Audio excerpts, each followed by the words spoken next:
The production of this video was made possible by donors to the Orchestration Online Patreon initiative. Please consider adding your support to the creation of free educational internet resources by visiting our Patreon page linked below.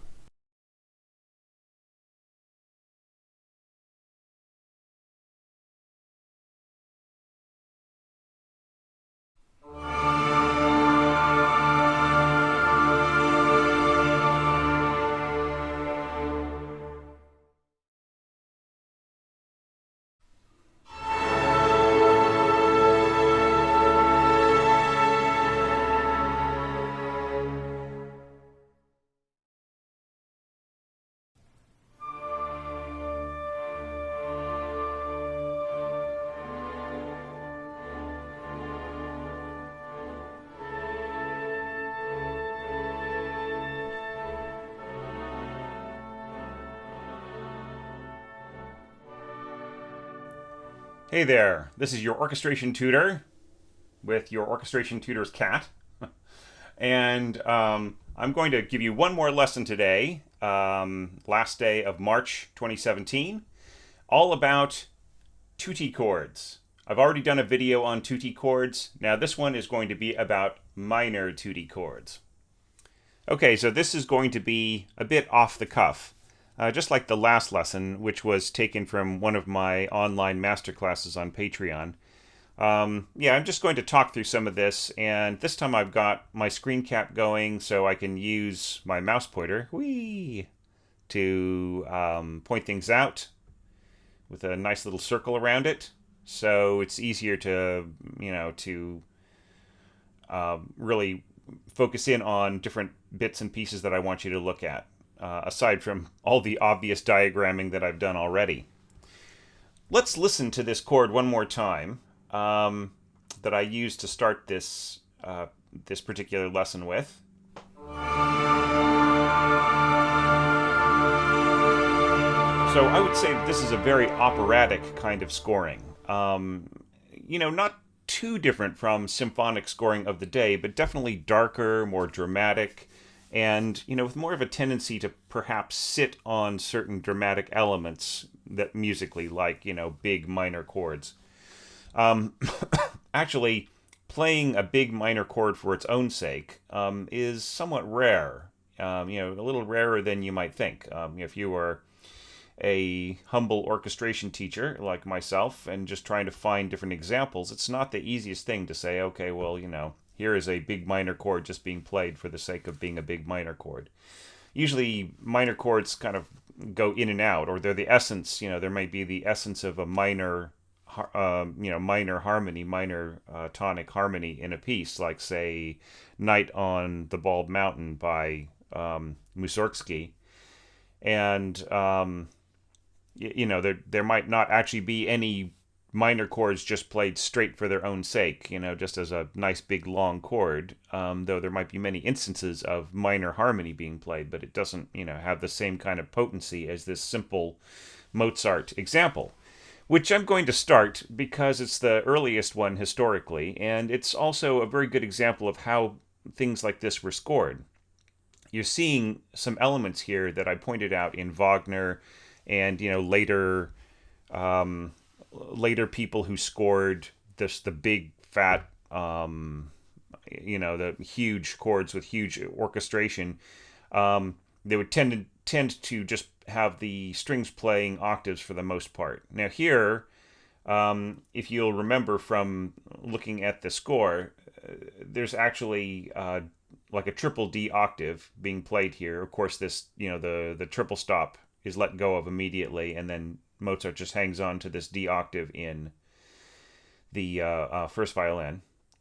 And then there is an A6th with a triple stop D at the bottom as well, being played by second violin. But I mean, basically the essence of this, aside from this A6th in the middle by second violins, the essence of this, in terms of the strings, is really just a big old D octave, right? But enough of a mediant in there, and to suggest what the harmony is, and enough of a dominant so that it stabilizes the chord.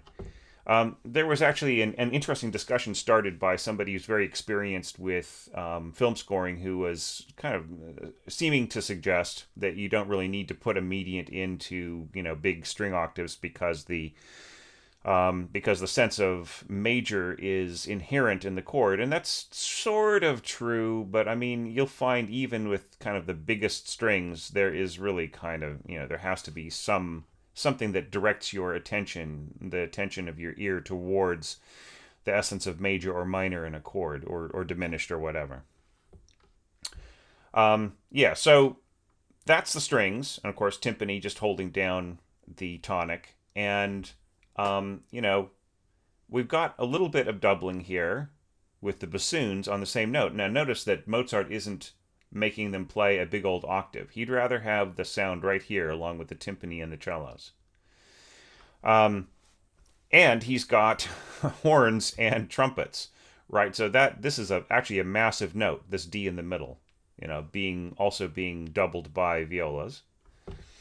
Okay, and then that in turn is reinforcing the oboe and the flutes. And of course, the bassoon is also reinforcing this oboe note right here, 2 octaves above. Right, which just really gives it a big, powerful punch. The D is really the thing that you can hear the most about the chord. Then, of course, we've got enough of a mediant to make it minor. The clarinet is pushing at the, second clarinet is pushing at the first oboe part, and then first clarinet pushing at the second flute part, right, to bring out the dominant. But yeah, it's I would say just a very operatic, very dark chord, and it just works.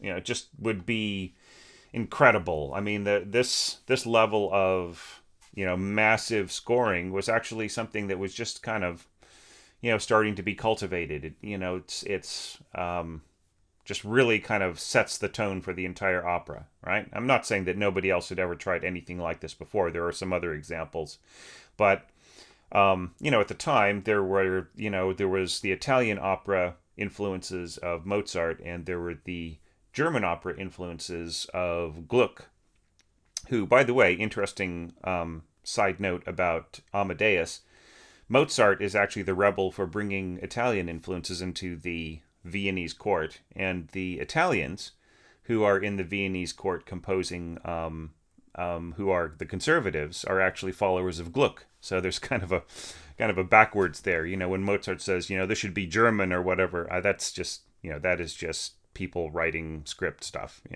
I think everybody was aware that Mozart had a very Italianate kind of style. All right, so moving back to the purely theoretical here. These Ds step down a half step to C sharp, and with once again a C sharp in the bassoon, following the cellos. Now this is very cool because this is the mediant, right, of the chord, and so there doesn't need to be one up here, right? So, the oboes, first oboe and second clarinet, and the second violin, they got no mediant to play. So this collapses to an A fifth for the second violins, and same thing for the oboes, right? They just go down to an A fifth from a D third, and flutes just play. They just hold down the tonic of the chord, and and then we've got some dominants here from the oboe and the clarinet and so on. So there just does not need to be, right. Right, there does not need to be any kind of major in the middle there, right? Because it's all at the bottom, but you still hear it very strongly in the chord because of the overtones. Timpani sits down on the tonic of the chord, and so do the trumpet and the horns. So once again, like, the most powerful sound in this chord is the A, though there's no question that that you can hear that it is the dominant major chord. Of the tonic minor, right? So just very simplistic, and it's also a very, very dark chord, right? Once again, just held because of the way that the brass is positioned here, and the way that it's, that we have this doubling, and it pushes at the flutes and the, and once again, sort of a sense of octaves here, octave A's, octave C sharps. Very, very simple. Okay, but very effective. I would say, just go ahead and listen to that chord again, and you'll just see what the huge power of it. Now let's go ahead to the next generation to see how Beethoven dealt with some of the same issues.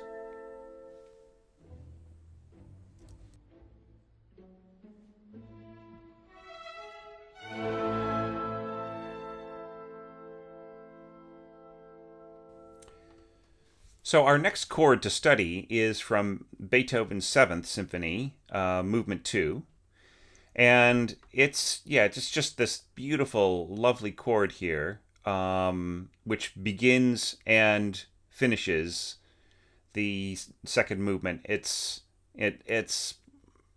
also, in a sense, this makes it into a tutti chord because the strings are involved. But let's just focus on this chord first, which contains, all of the original members of the wind section as were perceived, by the older classical composers, which were horns, bassoons, and oboes. That was like originally the traditional wind section. And then flutes were added, and then clarinets were added. So clarinets are the newcomers here.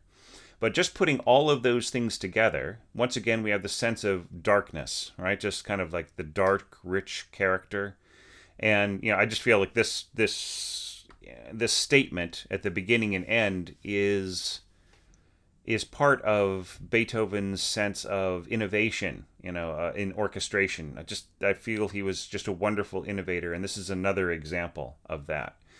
And I would love to do an orchestration lesson just on that particular movement. So I'm not going to go into this too heavily, but just to say that what is the sense of this chord is that it's, what they call traditionally like a 6/4 chord, right? So, you've got the sixth built into it of the dominant and the mediant, right? And then you've got, the dominant and the tonic, which is the fourth, right? So it's, what people would call a second inversion chord, basically, right? So that puts the emphasis on the dominant, right? So which gives it a slightly unresolved feeling at the beginning and the end. It's just like, it's that ache, Beethoven is making us feel what he feels, that, just the emotional sense of incomplete, right? Even, starting and finishing, that, that we've gone through this sense of loss or whatever it is he's trying to express in that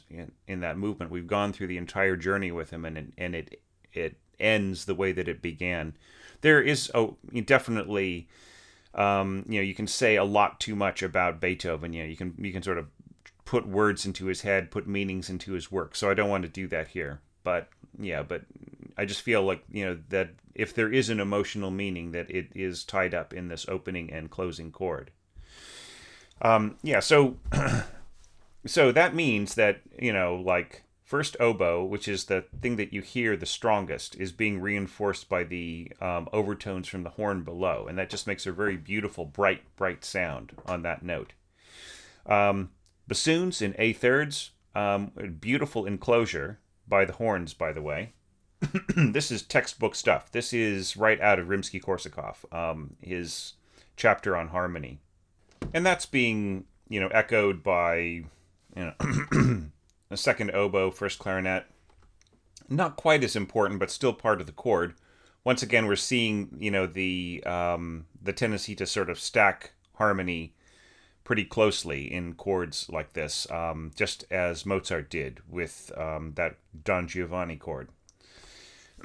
Now, what's cool here is the way the strings kind of work in opposition to that when they help to finish up the movement, right? You just have these big, just basically a bunch of A's stacked in a row. And that is, of course, that's double bass, cello, viola here, and then viola doubled by second violin, and then the first violin's playing this lovely little riff, which is sort of a melodic minor little riff, with the, raised sixth, raised seventh going to leading tone, going to the tonic. So it gives a slightly ancient feel here, or may have felt so to the listeners at the time. And the emphasis on the tonic is resolves into the emphasis on the dominant. I just feel that is just a beautiful, beautiful idea. It's just terrific. So, you know, people saying that Beethoven's orchestration is bad, I just think that they don't know what they're talking about.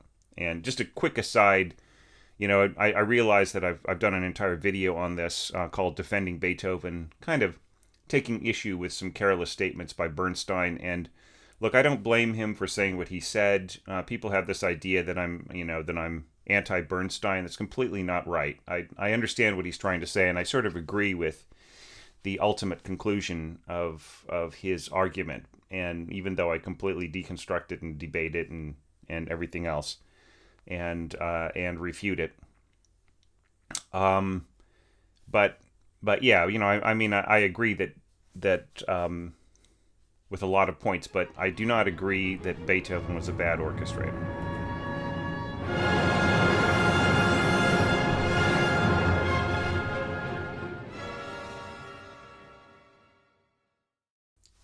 All right, now, speaking of towering minor chords, being rare, but existing, obviously, in classical repertoire, this is one of Beethoven's greatest towering minor chords ever, in F minor.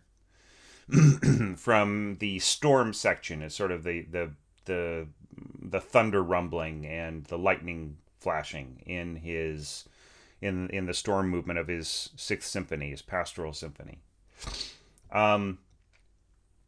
Reminding us that it's not nice to fool with Mother Nature, more or less.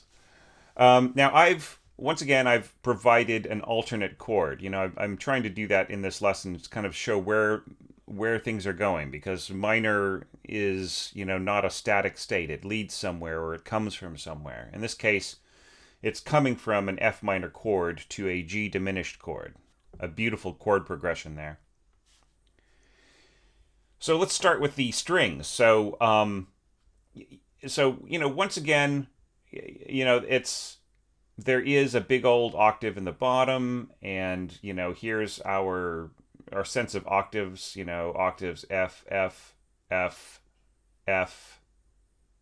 Hey, but there's a missing F right here. Well, Beethoven does not need to score an F there, because no one's going to hear it because of this, right?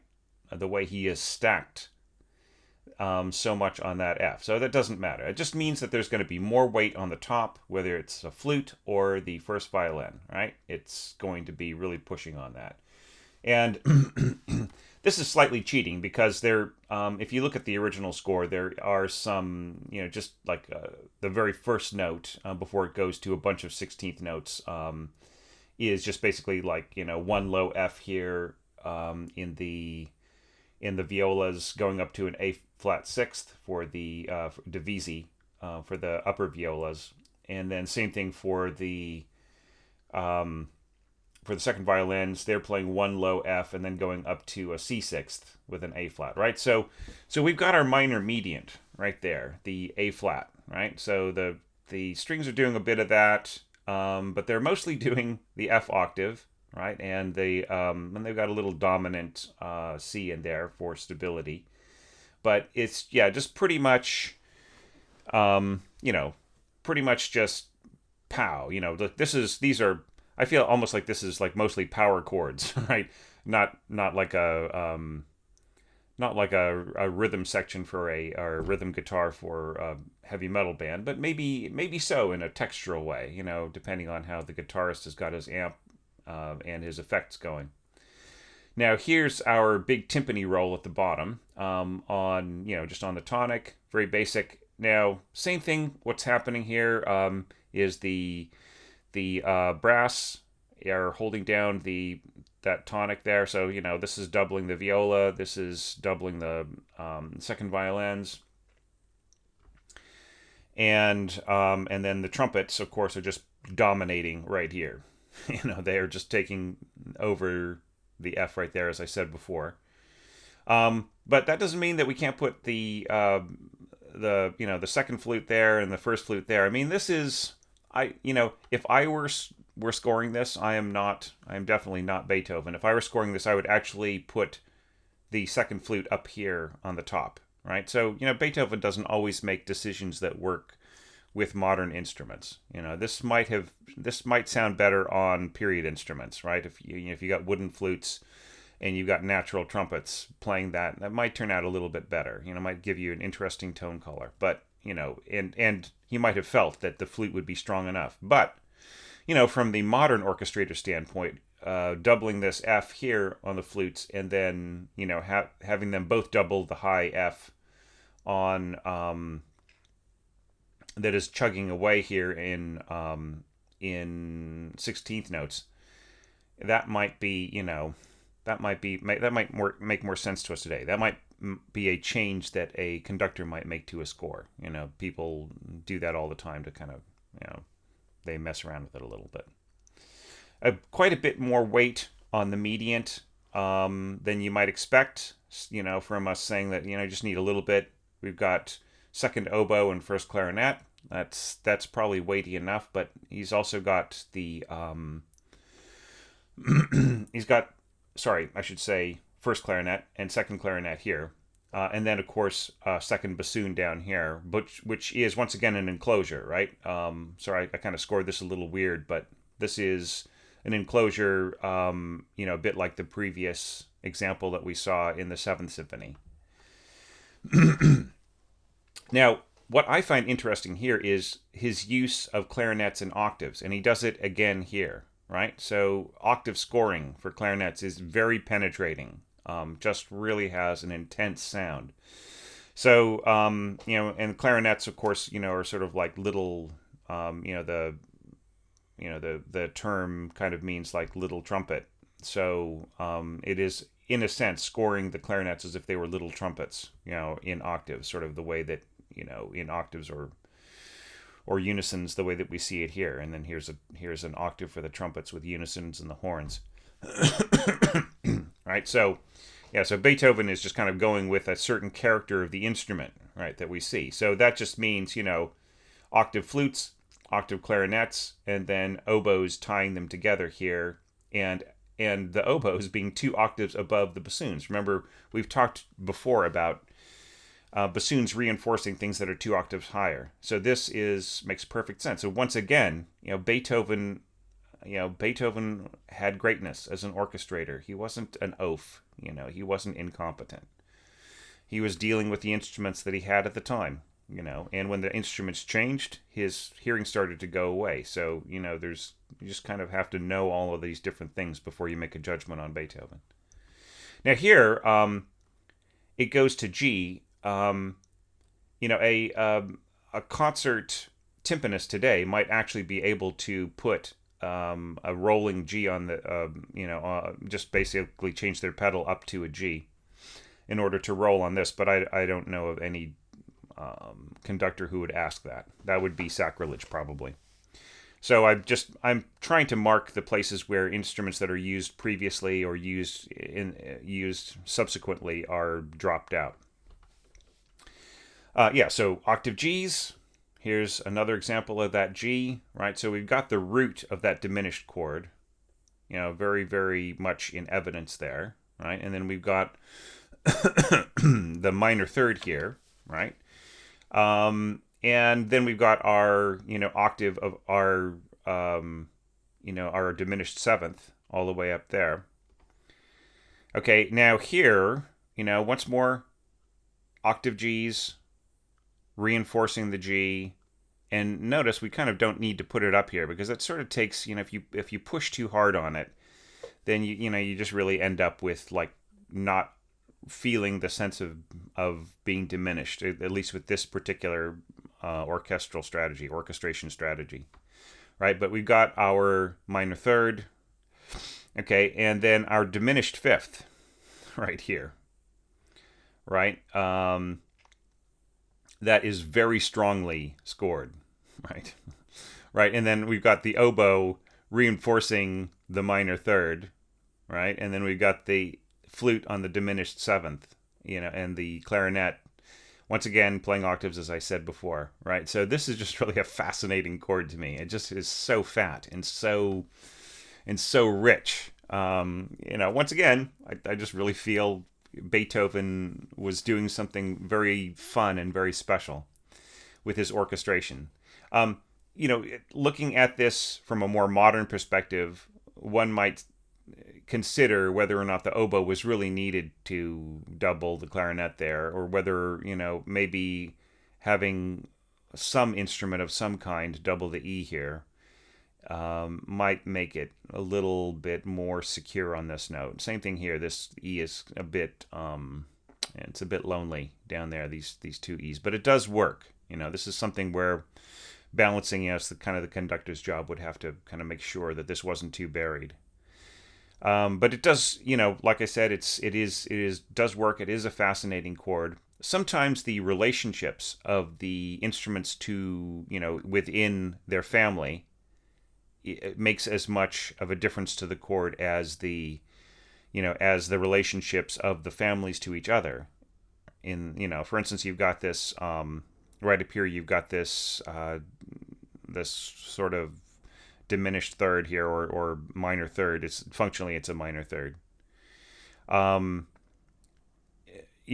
Being played by the flutes, and that just has a wonderfully cutting sound, right? Just because of the two flutes relating to each other. You've got this, this sort of D flat to B flat sixth here, and that also has a lovely sound because it's really, just because it's got the pungency, right, of the oboe going up to the top of its sort of middle high register, and then this nice strong note in here of the D flat.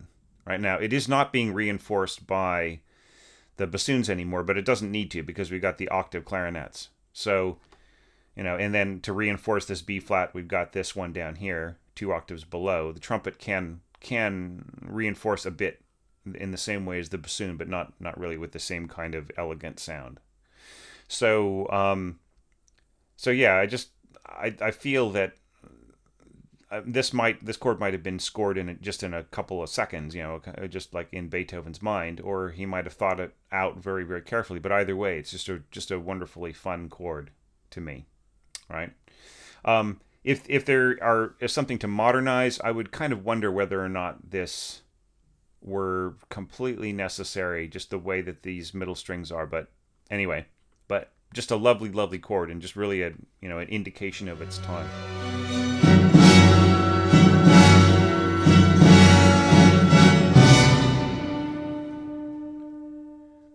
Okay, so I just briefly wanted to touch on this Schubert chord here, just to have a 5-1 from the early Romantic period, just to kind of show you how that goes. So, so obviously, just some very typical, F sharp, B, kind of thing happening here, and then we've got this. We've got more of a dominant seventh here than just like a straight dominant chord, going to like just a straight B minor chord. So you can see, where the way that's all set up. Sorry, this is just really confusing the way all these sharps are sitting, but it was the best I could do with the time that I had. So yeah, we got this E here, the seventh of the chord, and then our leading tone of A sharp. So notice how these two notes come together. This is just a really old strategy of like this voicing coming together. In this case, once again, just to remind you that I've just turned all of these pitches into whole notes, and I realize that there are rhythmic functions and melodic functions sometimes that I don't include into this analysis. So yeah, like for instance, in the last that last chord on Beethoven, there was sort of this pulsing bass that's sort of ripping up over and over again. So yeah, it's just too much for this kind of analysis to go into all that detail. But yeah, but in this case, the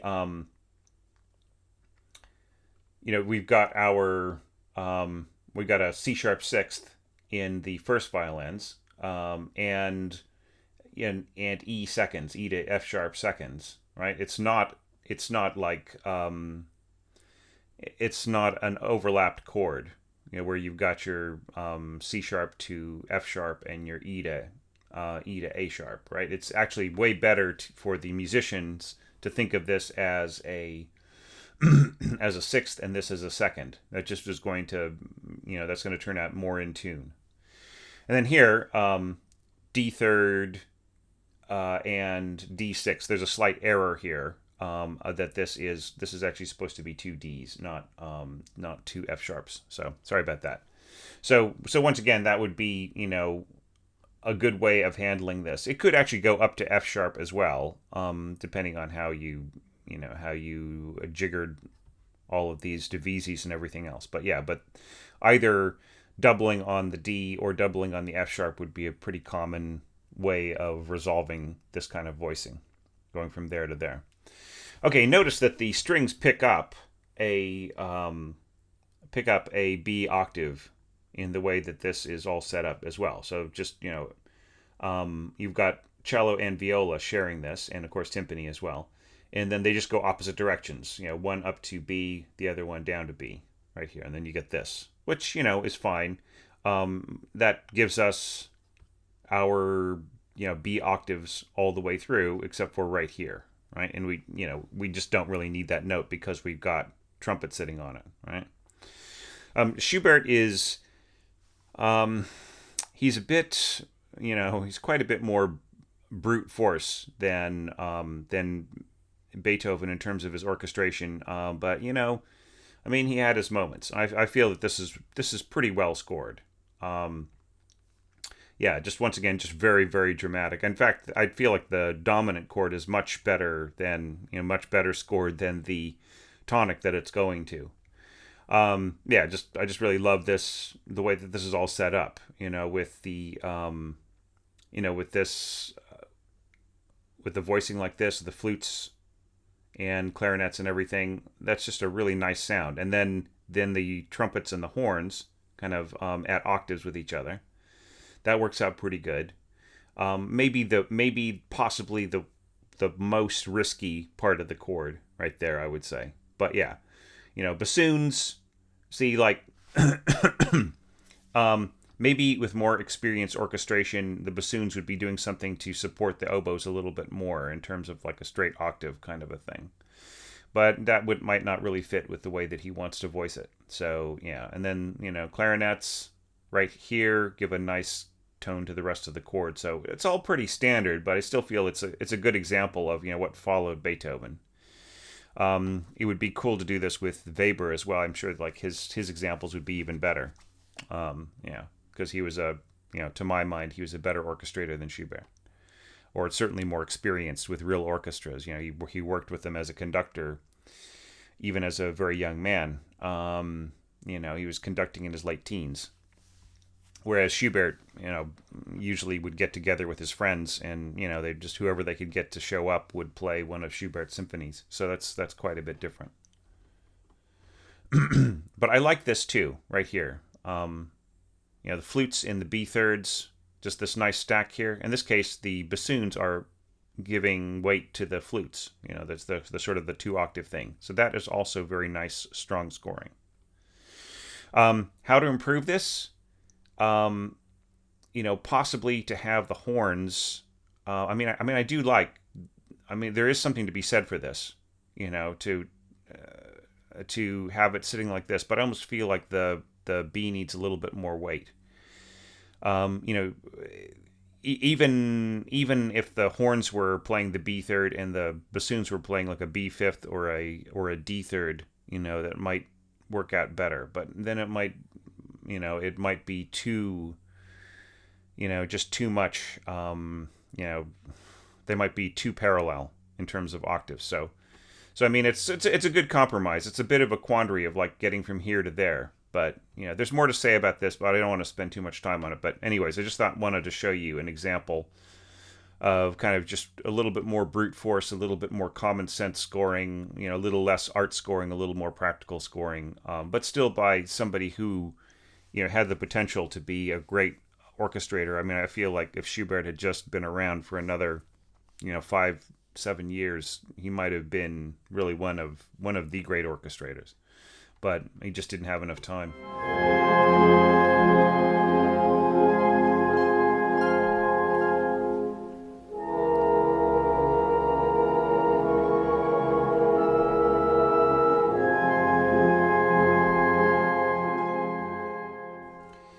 All right, now here we go with some really interesting, beautiful art scoring. We're back to the art scoring.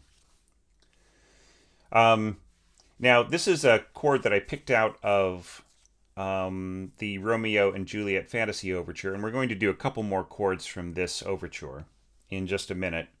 And this isn't exactly a tutti chord in the sense that there are no upper strings, but I feel that it's still so powerful and it's so beautiful that, this is a chance to really, to really get into, just this is more cinematic, right? This is more cinematic scoring.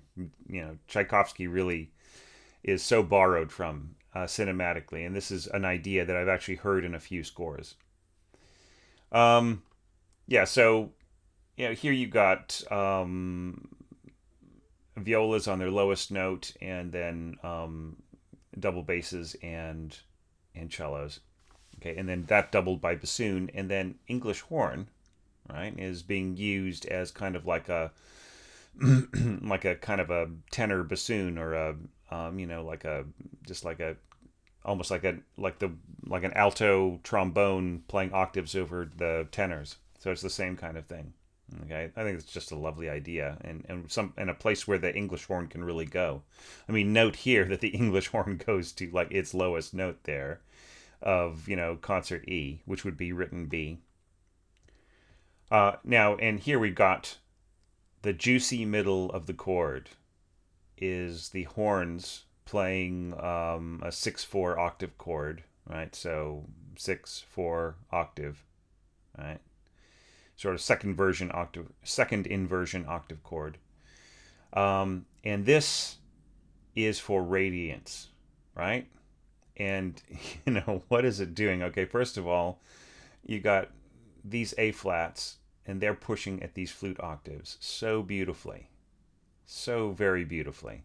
And then you've got C octaves in the clarinet, and that is being pushed by this right here, right? Or actually these fourths, right? Both of them can lend some radiance to this. And then the flutes and the clarinets in themselves working together in that way have just a very beautiful, they just have a beautiful compatible resonance.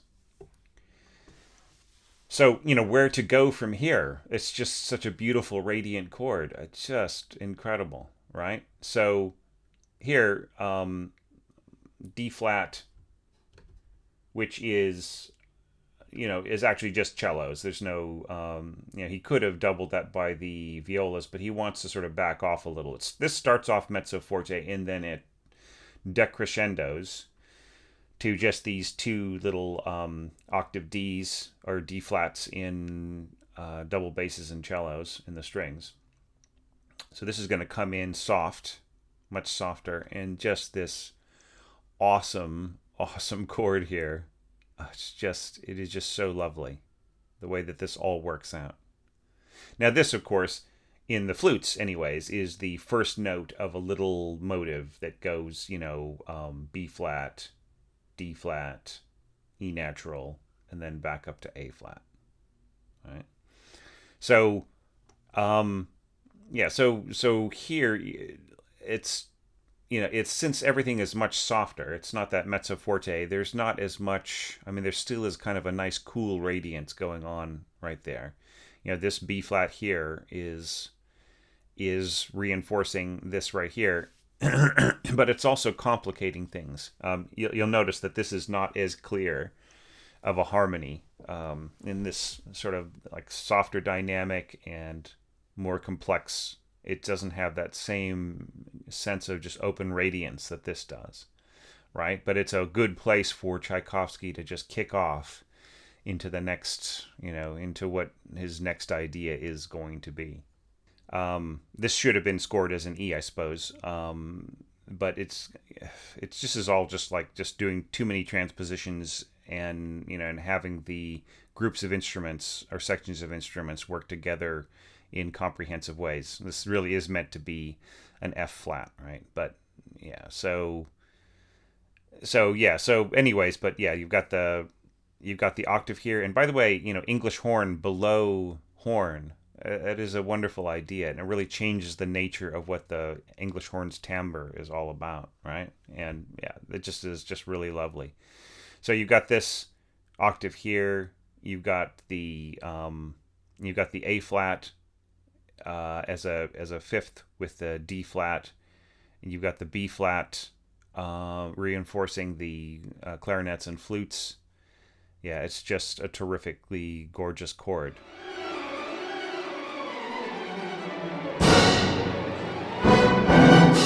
Tchaikovsky's so fun to look at that we're going to look at a couple more chords from the Romeo and Juliet Fantasy Overture. Yeah, and both of these chords they're both B minor chords, and what I thought was very cool about them is the way that they're scored so differently because they have different functions. Like one of them is starting a section after the strings have run up to, like, they're sort of all headed for a B octave right in here. They're just sailing up towards this B octave. And then at the end of the passage, you've got your at bar 160. There is a sort of a little bit of a fragment of rhythmic melody that leads up to this D, part of the rhythmic pattern leads up to this D, and then immediately drops down to D and starts running around in these little 16th note runs. And so it's the beginning and end of a sort of a rhythmic section. Okay, so this is just really fun. I mean, just so lovely. So the first one, of course, this is like the we've been looking at a bunch of 6/4 chords. So this is a 6/3 chord, right? Because you've got the mediant at the bottom, right? So here is our minor. Now this is a different kind of a thing than the remember when we looked at the first example of the dominant chord sort of like being formed, the mediant from the dominant chord being formed by a step down to the leading tone, right, from D to C sharp and D minor. Now this is, of course, is the tonic minor chord here. So we're putting the mediant at the bottom, and so look at how Tchaikovsky reinforces that. He's got his cellos and basses, bassoons, and trombone, a first trombone and tuba on it. Now, since this is a punchy chord, he can get away with throwing this much harmony into that low section, right? And normally you wouldn't want to stack too many chordal examples of harmony where you fill everything in kind of below the middle of the bass staff. It's just a little too dark, a little too rich. But since this is a punch, this is just like a just like a quarter note, and it's immediately jumping to something else, right? Then Tchaikovsky can get away with it, right? I mean, yeah. And then, of course, the timpani is not going to retune to the mediant. So, and it's basically the tuning in this section is F sharp to B, so the dominant and the tonic, and then up here to the excuse me, up here to E, right? So the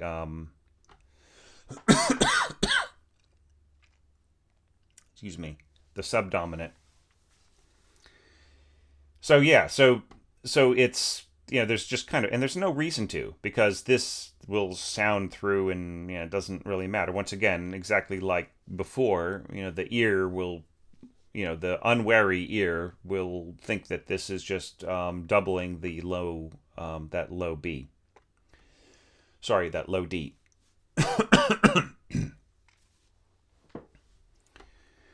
Okay, so where does that leave the rest of the harmony? Well, you've got your standard octaves, in the face of all of this woodwind and brass harmony. So by Tchaikovsky's time, that was really becoming a standard thing. I mean, something that Wagner did to the hilt. That doesn't mean that this is going to sound like a Wagnerian chord, but it is a strategy that just, everybody was using in, since the big scoring examples, where you just really couldn't hear the strings unless they were set up in octaves like this where they could be at their strongest.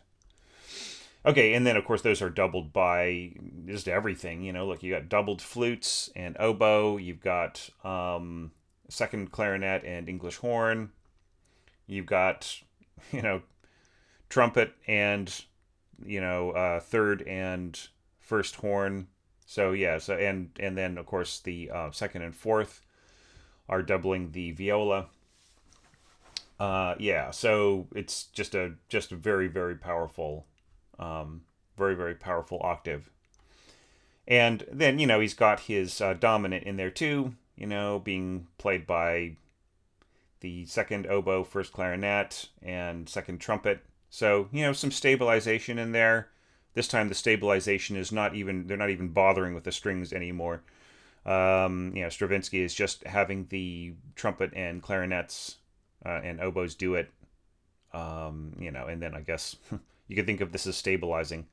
I mean, I would not stick that F sharp in myself, but I'm not Tchaikovsky, right? Probably that's something I would just, I might fill in more of a middle voice here.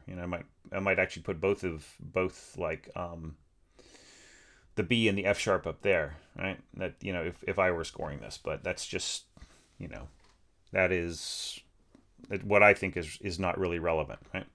So so he's coming in here on the mediant of this chord because he is launching into his idea, and he doesn't want the beginning to feel like like it is like, here's a new section. He wants it to sort of feel like this is leading to, that like it's sort of a momentum thing, right? He doesn't like, if he goes to the rock bottom of the tonic of the chord, it's more formal, right? But this way it's just more flurried, and it just launches you, propels you from the previous section into the next section with like no, just dovetails beautifully in terms, and functionally, I would say.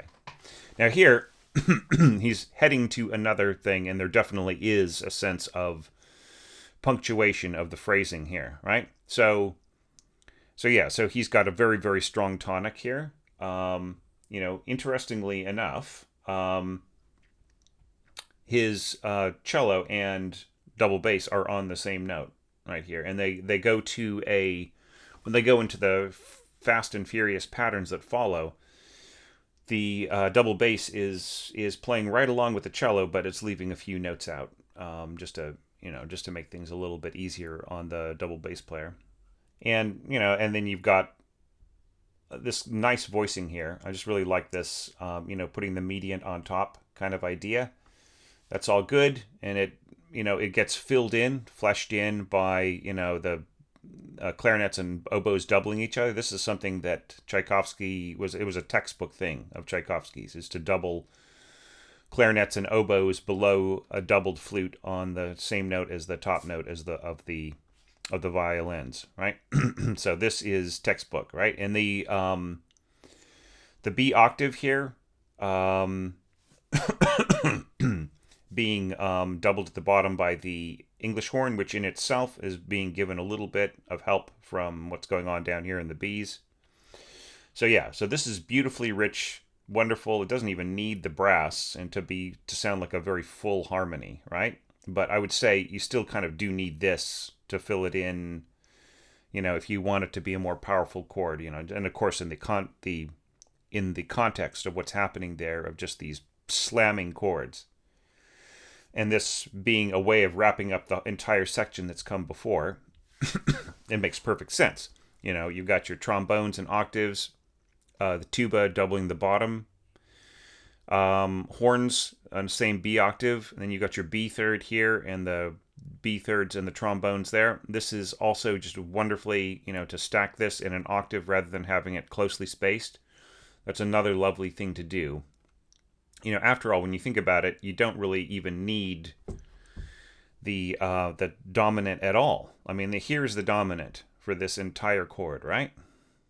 I mean, most minor chords. I mean, say what I would do to, make a comment on that interesting comment that was made in the Facebook group is that really it is the tonic and the mediant that need the most attention in this kind of scoring. And the dominant is inherent in a lot of it. I mean, there could be some in there, once again, like I say, to stabilize.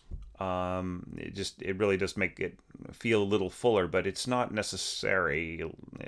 It's not really necessary to put it every single place, right? You don't need it here. You don't need it here, right? It's fine right there. That's all that's needed.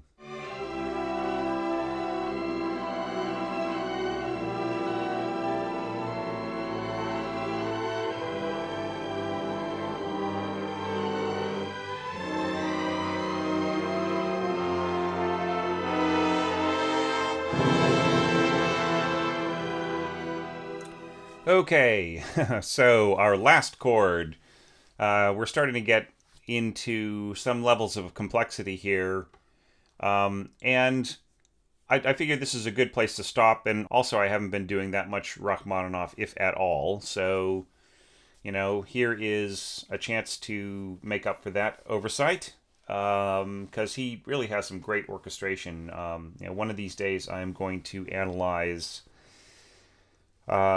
some macabre music from him when the time is right. He just really does kind of very, very dark and romantic orchestration like nobody else. So so here we go with a really lovely moment from his second symphony right at the beginning. These two chords just really. This is an example of a plagal cadence,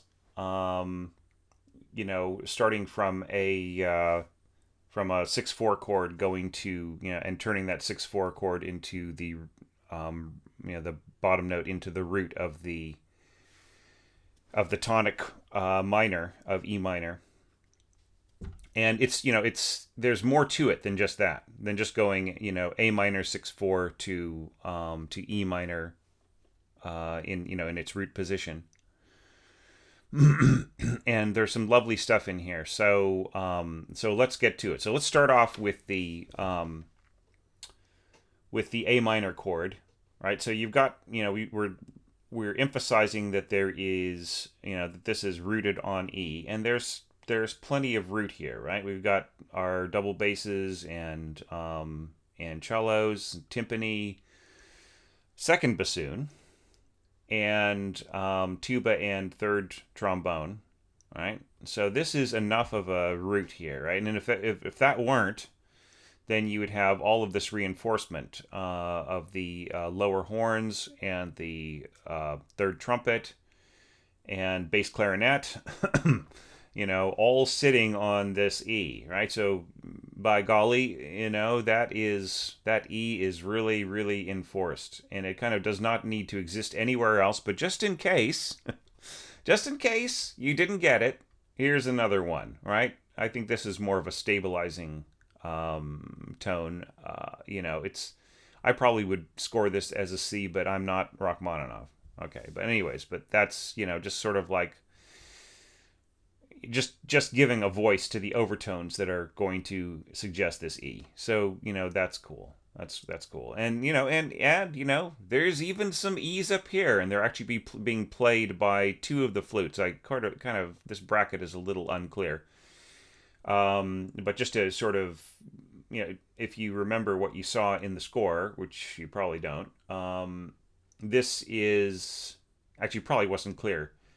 This was actually A2 flutes, and then this is the third flute underneath. Sorry, the A2 marking was not in that page score.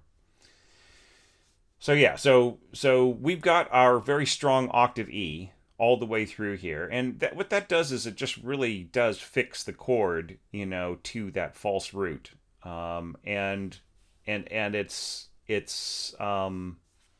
yeah, I just really love that sense of ambiguity, right? It's really nice, especially since there aren't that many E's over here, right? Which is a real mind blow, isn't it? Right? There are, if you were to count like how many instruments are holding down the E, there's just a bit less. There's a little bit less that are emphasizing the fact that this is essentially an E minor chord, or you could say E minor ninth chord if you add this F sharp. Okay, well, let's not get ahead of ourselves. Okay, so he's really pushing that E. Okay, and yet, what's the important part is the root and the minor third, right? So that is so he stacks it like this. Trombones at the bottom, and here's something that I want you to do too, as you're score reading sections like this to really understand how harmony is put together. Stop thinking from the top down. Stop looking at the top note of the score just because the flutes are on top and trying to rationalize what's going on, because that is, it's like trying to be an architect and looking at the top floor of a building, right? If you want to know how to support your structure in anything, then the foundation is what deserves the most attention, correct? Okay. All right, so starting here, you've got the tonic and the mediant, right? And now that is being doubled above here.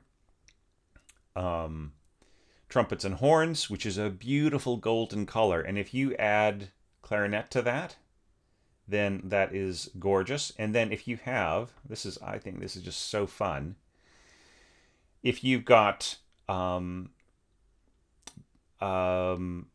first bassoon and English horn also playing thirds, that's just, oh man, what a lovely color that is right in there. Just so rich, right? And then, and then above that, you've got your A octave here, and you've got your little A third right in here. And I notice that you don't need to overdo the A's, right? You got the, second oboe is doubling the A in the strings, and then the C is being, doubled by third flute and first oboe, and then then you've got the octave here. So I just think that this is really lovely. This is, by the way, a melody note, this A, just to remind you. So it's gonna go A, G, F sharp, G, and hang on the G, which becomes this G. Yeah, so I just think that this is a cool chord, just really lovely.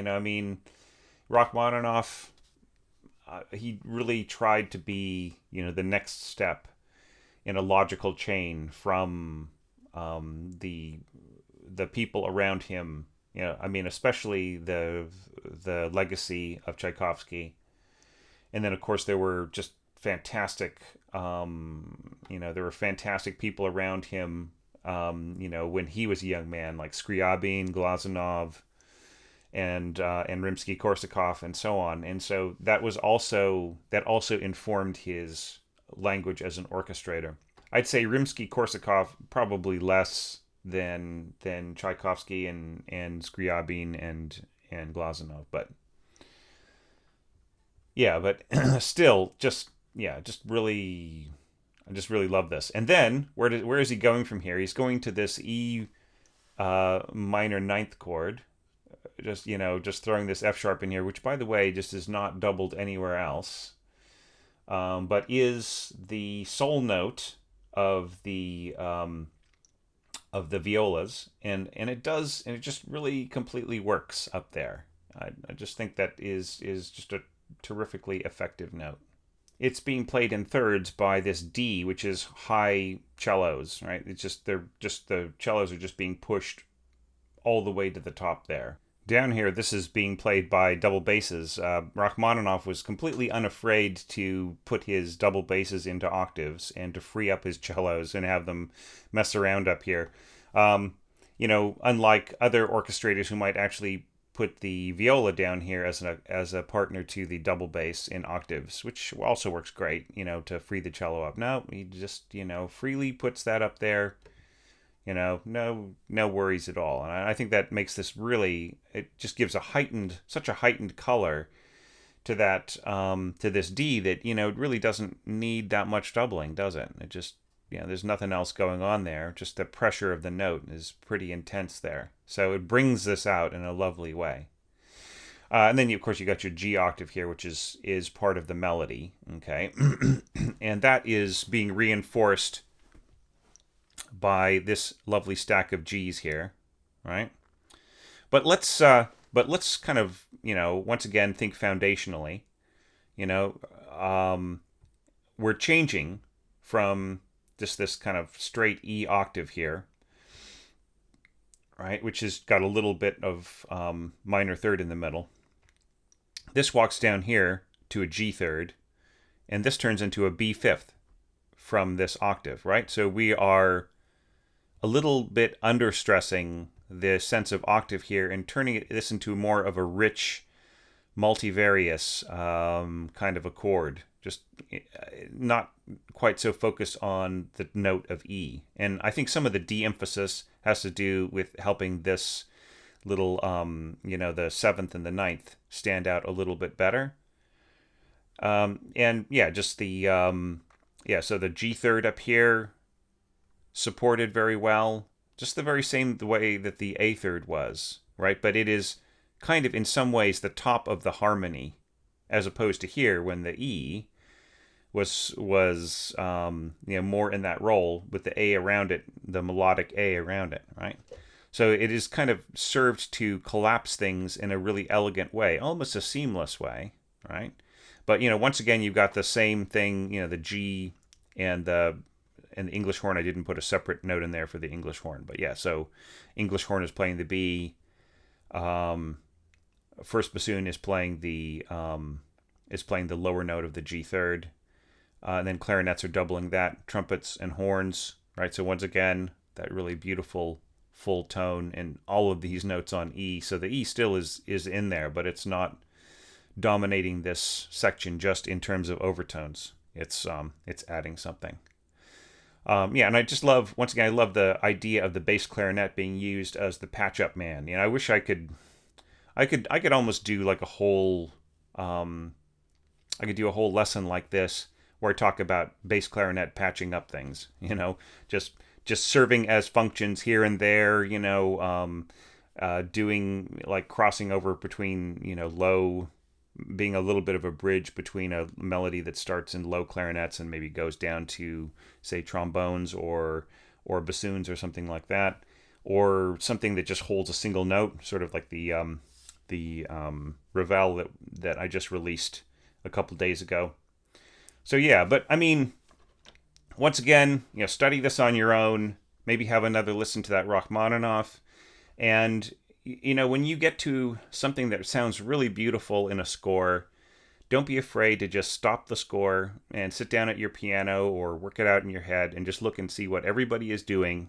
All right, and this is a really important reason why you should know your all of your transpositions, because I look at the score, I see the English horn part and the horn parts, and if there's a basset horn in there, I see that, and I see exactly what they're doing because they all transpose the same way, right?